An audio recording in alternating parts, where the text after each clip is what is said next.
Hi, everyone. This is Nurse Anna from nursestudy.net, and here we have 25 NCLEX questions with answers and rationale for cardiomyopathy. Enjoy. Before I forget, I do have free audiobooks via A6 Audible. All you need to do is look at the link in the description, and it's a free 30-day trial. You can get through the book within the 30 days. So please utilize this to get more questions for NCLEX NGN that you can listen to in your car or in the library. Question 1. A 55-year-old patient with dilated cardiomyopathy is admitted for increasing dyspnea and fatigue. The nurse assesses the patient's medication list.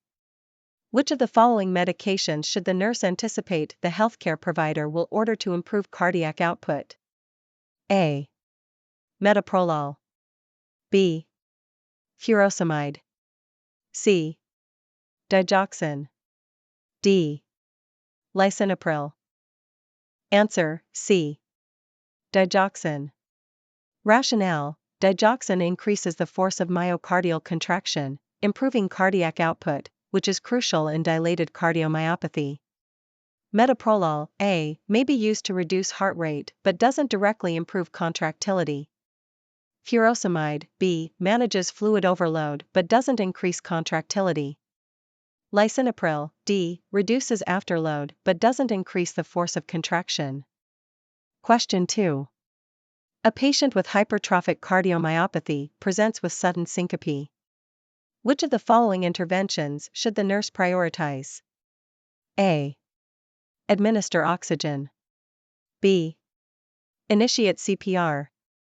C. Prepare for defibrillation. D. Assess the airway and breathing. Answer: D. Assess the airway and breathing. Rationale: syncope in hypertrophic cardiomyopathy is often related to outflow obstruction or arrhythmias. While CPR, B, and defibrillation, C, may be required if the patient arrests, airway and breathing, D, should always be prioritized. Oxygen, A, can be initiated after airway assessment. Question 3.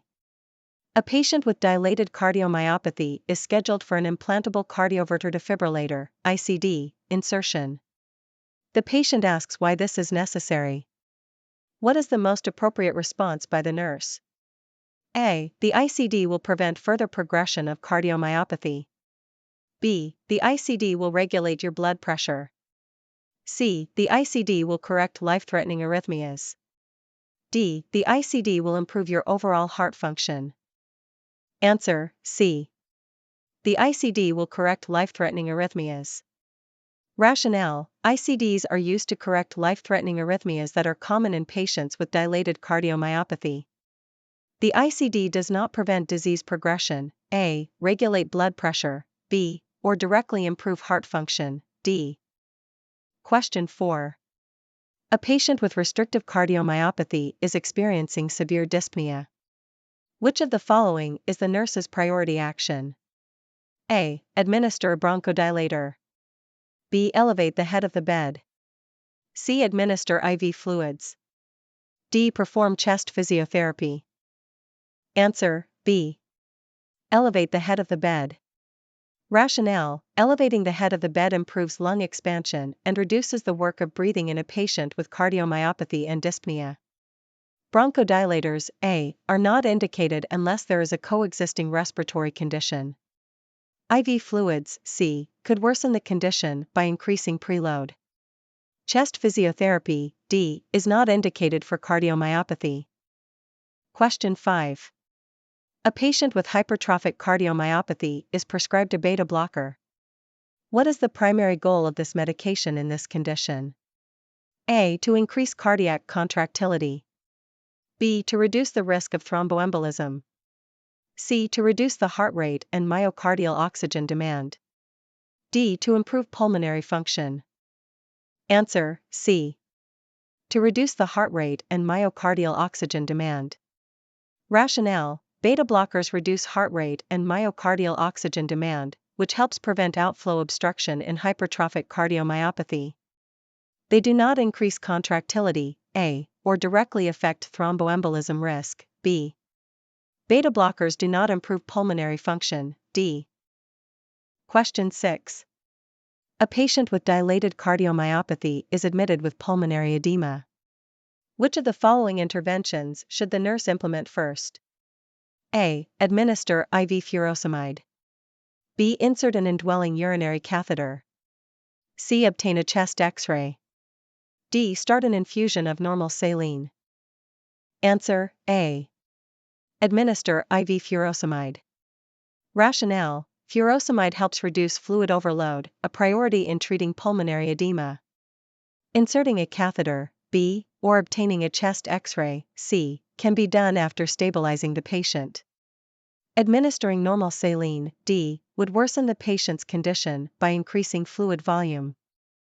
Question 7. A patient with cardiomyopathy is experiencing fatigue and shortness of breath. The nurse notes jugular vein distension and bilateral pitting edema. What nursing intervention is most appropriate? A. Encourage increased oral fluid intake. B. Educate the patient about daily weight monitoring. C. Encourage the patient to walk every 2 hours. D. Restrict sodium to 4 grams per day. Answer: B. Educate the patient about daily weight monitoring. Rationale: monitoring daily weight helps assess fluid retention, a key management strategy in cardiomyopathy. Increasing oral fluids, A, and sodium restriction, D, are not appropriate unless specified by the healthcare provider. Walking, C, may be limited due to symptoms. Question 8. A patient with hypertrophic cardiomyopathy reports dizziness when standing up. Which teaching point is most important for the nurse to include? A. Increase fluid intake. B. Avoid standing up quickly. C. Increase salt intake. D. Decrease physical activity. Answer: B. Avoid standing up quickly. Rationale: orthostatic hypotension can occur in hypertrophic cardiomyopathy, and standing up slowly can prevent dizziness. Increasing fluids, A, and salt, C, may help in some cases, but should be prescribed. Decreasing activity, D, may not address the underlying issue. Question 9. A patient with restrictive cardiomyopathy is at risk for thromboembolism. Which of the following interventions should the nurse anticipate? A. Administering aspirin. B. Administering warfarin. C. Administering clopidogrel. D. Administering heparin. Answer: B. Administering warfarin. Rationale: warfarin is often used for long-term anticoagulation in cardiomyopathy patients at risk for thromboembolism. Aspirin, A, and clopidogrel, C, are antiplatelet agents, not anticoagulants. Heparin, D, is used for acute, short-term management. Question 10. A patient with dilated cardiomyopathy is prescribed an angiotensin-converting enzyme, ACE, inhibitor. The patient asks why they need this medication. Which is the best response by the nurse? A. It reduces fluid buildup in your lungs. B. It will make your heart pump stronger. C. It decreases the workload of your heart by lowering blood pressure. D. It prevents the formation of blood clots. Answer: C. It decreases the workload of your heart by lowering blood pressure. Rationale: ACE inhibitors lower blood pressure and reduce afterload, which decreases the heart's workload. They do not increase contractility, B, or prevent blood clots, D. Reducing fluid buildup, A, is a secondary effect. Question 11. A patient with hypertrophic cardiomyopathy is admitted for worsening chest pain. Which of the following medications should the nurse question if ordered by the healthcare provider? A. Metoprolol. B. Nitroglycerin. C. Verapamil. D. Amiodarone. Answer: B. Nitroglycerin. Rationale: nitroglycerin should be used cautiously in hypertrophic cardiomyopathy because it reduces preload, potentially worsening the outflow obstruction. Metoprolol, A, and verapamil, C, are used to manage symptoms by reducing heart rate and contractility. Amiodarone, D, is used to treat arrhythmias. Question 12. A patient with dilated cardiomyopathy presents with symptoms of heart failure, including significant edema. The healthcare provider orders a low-sodium diet. Which rationale should the nurse provide for this intervention? A. It helps to strengthen your heart muscles. B. It reduces fluid retention, which helps decrease the workload on your heart. C. It will improve your breathing. D. It will help increase your energy levels. Answer: B. It reduces fluid retention, which helps decrease the workload on your heart. Rationale: sodium contributes to fluid retention, exacerbating heart failure. A low-sodium diet helps reduce fluid overload and the workload on the heart. It does not directly strengthen the heart, A, or increase energy levels, D, and while it may improve breathing, C, the primary benefit is reducing fluid retention. Question 13. A 42-year-old patient with restrictive cardiomyopathy reports worsening fatigue and shortness of breath. Upon assessment, the nurse notes decreased breath sounds at the lung bases and peripheral edema. Which nursing diagnosis is most appropriate? A. Impaired gas exchange. B. Activity intolerance. C. Ineffective airway clearance. D. Deficient knowledge. Answer: B. Activity intolerance.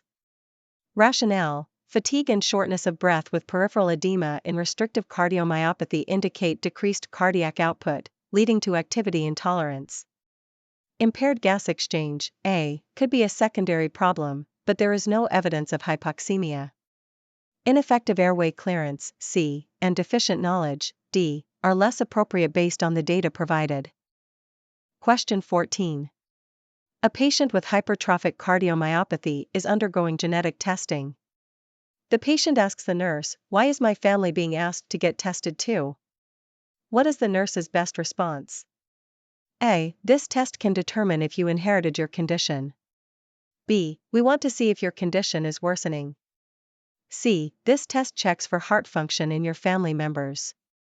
D. It helps to evaluate your risk for other types of heart disease. Answer: A. This test can determine if you inherited your condition. Rationale: hypertrophic cardiomyopathy is often genetic. Testing family members can identify whether they have inherited the condition, which allows for early intervention. The test does not check current heart function, C, or predict the progression of the disease, B. Question 15. A patient with dilated cardiomyopathy is being discharged with a new prescription for spironolactone. Which teaching point should the nurse emphasize? A. Take this medication at bedtime to avoid dizziness. B. Avoid foods high in potassium while taking this medication.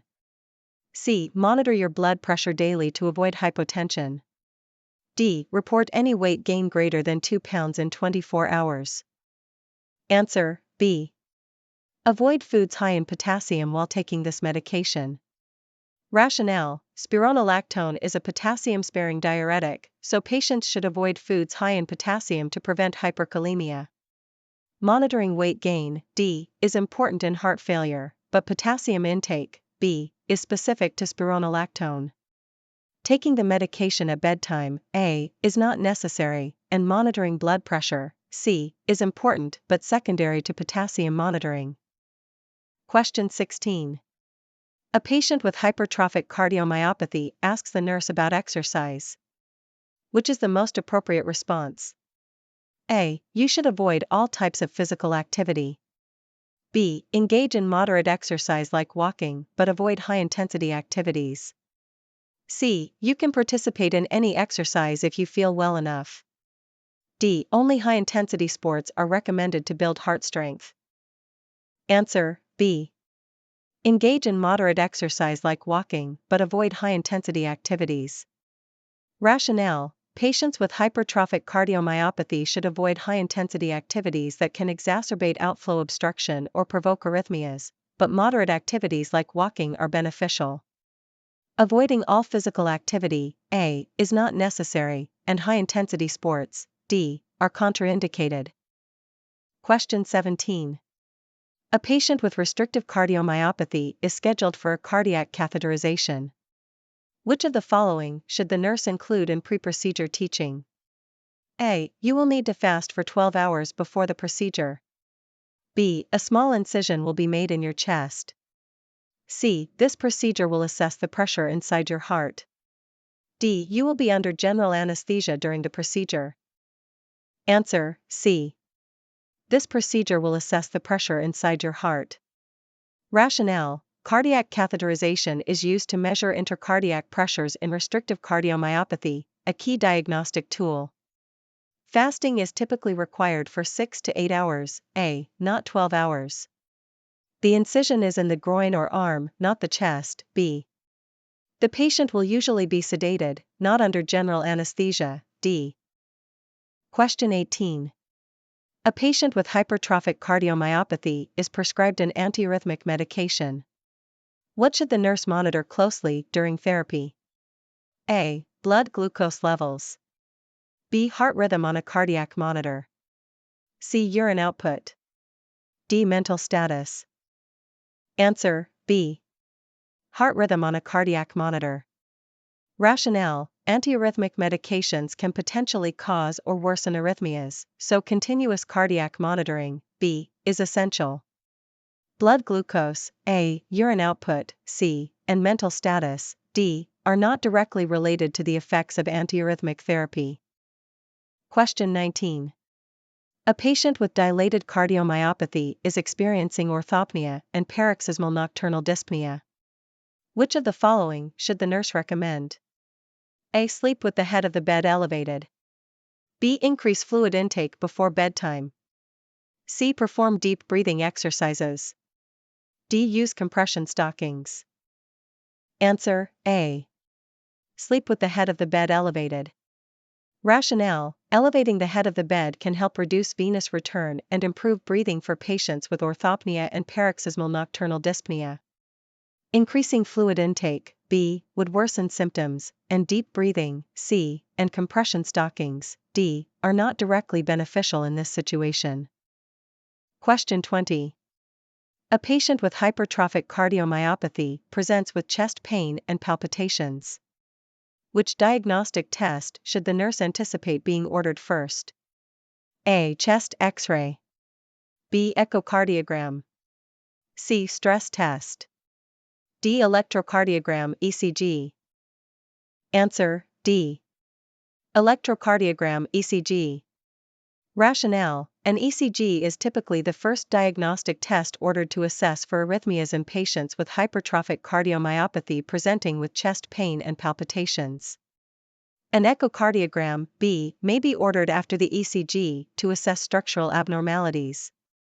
Chest X-rays, A, and stress tests, C, are useful, but not the first-line test. Question 21. A patient with restrictive cardiomyopathy has an ejection fraction, EF, of 30%. Which nursing action is the priority? A. Encourage physical activity. B. Educate the patient on low-sodium diet. C. Monitor for signs of heart failure. D. Instruct on fluid restriction. Answer: C. Monitor for signs of heart failure. Rationale: with an ejection fraction of 30%, the patient is at high risk for heart failure, making monitoring for signs of decompensation the priority. Educating about diet, B, and fluid restriction, D, is important but secondary to immediate monitoring. Question 22. A patient with dilated cardiomyopathy is at risk for ventricular arrhythmias. What intervention should the nurse anticipate to reduce this risk? A. Administering amiodarone. B. Administering digoxin. C. Administering beta blockers. D. Administering nitrates. Answer: A. Administering amiodarone. Rationale: amiodarone is an antiarrhythmic that reduces the risk of life-threatening ventricular arrhythmias in patients with dilated cardiomyopathy. Beta blockers, C, help control heart rate but are less effective at preventing arrhythmias. Digoxin, B, improves contractility, and nitrates, D, are used for chest pain management. Question 23. A patient with hypertrophic cardiomyopathy reports palpitations and dizziness. Which lifestyle change should the nurse recommend to reduce symptoms? A. Increase salt intake. B. Engage in strenuous exercise. C. Avoid dehydration. D. Sleep in a supine position. Answer: C. Avoid dehydration. Rationale: dehydration can exacerbate the symptoms of hypertrophic cardiomyopathy by reducing preload, worsening the obstruction. Patients should avoid dehydration to maintain adequate blood volume. Increasing salt intake, A, and strenuous exercise, B, are not recommended, and sleep position, D, is less relevant. Question 24. A patient with restrictive cardiomyopathy asks the nurse about treatment options. Which treatment is most likely to be recommended? A. Heart transplant. B. Coronary artery bypass graft, CABG. C. Percutaneous coronary intervention, PCI. D. Ventricular assist device, VAD. Answer: A. Heart transplant. Rationale: restrictive cardiomyopathy often has limited treatment options, and heart transplant may be the only definitive treatment for end-stage disease. CABG, B, and PCI, C, are treatments for coronary artery disease, not cardiomyopathy, and VADs, D, are used in dilated cardiomyopathy. Question 25. A patient with dilated cardiomyopathy is prescribed a diuretic and a beta blocker. Which assessment is most important for the nurse to perform before administering these medications? A. Blood pressure and heart rate. B. Blood glucose levels. C. Oxygen saturation. D. Peripheral pulses. Answer: A. Blood pressure and heart rate. Rationale: both diuretics and beta blockers can lower blood pressure and heart rate, so these parameters must be assessed before administration. Blood glucose, B, oxygen saturation, C, and peripheral pulses, D, are important but less relevant in this scenario.